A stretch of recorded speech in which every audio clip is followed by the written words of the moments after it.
guys, is it me or Liverpool? And Liverpool are the least prepared. Also, sorry, not. It seems like everyone. It seems like a lot of the teams that usually are prepared for the new season and get their stuff sorted out quickly are not prepared this year. Manchester United are not prepared. Chelsea are not prepared. Liverpool are not prepared. And you could even say if something does happen, City potentially could not be prepared also with Cucurella not coming in yet. So Yeah, at Bro, this but moment, there's a long way to go till the window closes. The window's ages, bro. Hang on a minute. at this moment in time, Hang on. Agaldo, but you've just said your club's got to sell lots of dead wood. Arsenal's not prepared either. But why It's didn't you only- mention them then? I did. I didn't need to. My main You are shameless, bro. My main You're point. hilarious. My main point. My main point is the season's about to start. The season's about to start. A lot of business still needs to be done for a lot of the teams, and I'm just monitoring now into the end of the window to see who actually addresses their key areas. And I get that, but your point's right. People, what I see in the media or from certain fans is they highlight one or two clubs that are not ready. But when you break it down, like Arsenal signed how many players? First team proper players, how many? Like three. Man United have signed 3. City have signed 3. Liverpool have signed 1. Chelsea have signed 2. Spurs have signed 6. They say 6. They haven't. They've signed 5, right? Which is really good. But when we all break down Spurs' signings, how many out of their 5 proper players would you legitimately want at your club? With who? I'll Spurs. take Perisic. I'll take I would only Basuma. take 2. Basuma and Maybe not. Richarlison's better than what we've got. So 60 million, though, would you sign him? Reluctantly. Oh, no, not 60 yet. No way. So my point is, Spurs have signed more than everybody else, but no one wants 2 or 3 of those signings. Every club's in the same position. This notion that the only difference between certain teams is how your preseason has or hasn't looked, how the performances have been. But everybody's in the same boat. It's that certain clubs, it gets spun as disorganized. It's problematic. Especially when you're not winning. Certain clubs, it gets spun as, oh, it's going to be amazing. And in reality, we're not 2 weeks into the season. I almost guarantee you some will go how we think. 1 or 2 that have had bad preseasons will have a bad season.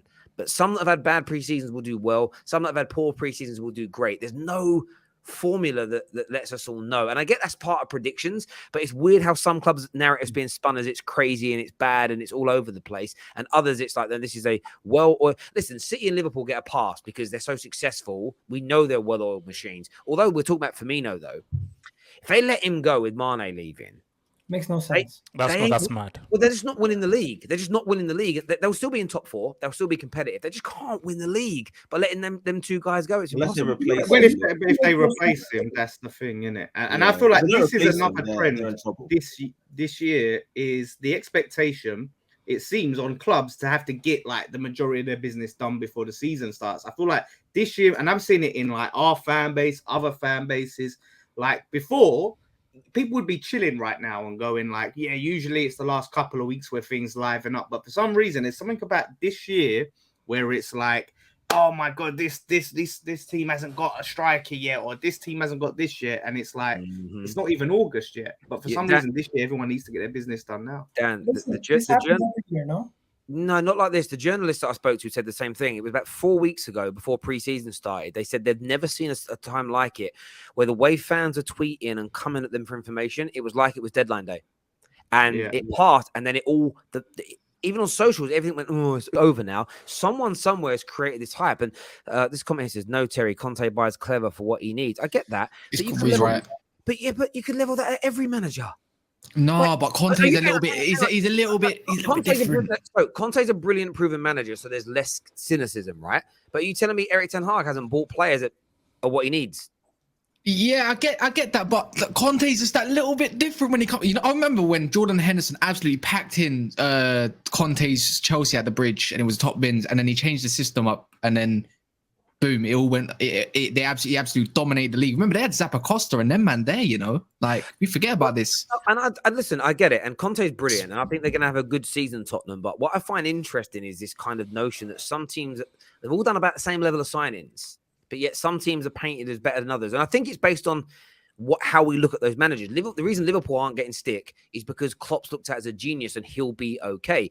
If Erik Ten Hag was 3 or 4 years in and we were playing brilliant football, our window wouldn't be triggering anybody. You know, if Todd Bowley's era starts off well, if Chelsea win the FA Cup and finish second next year and get to a Champions League semi, and the summer next year is similar, no one will panic. No. I just think the bottom line is this. The bottom line I think is like let the season start.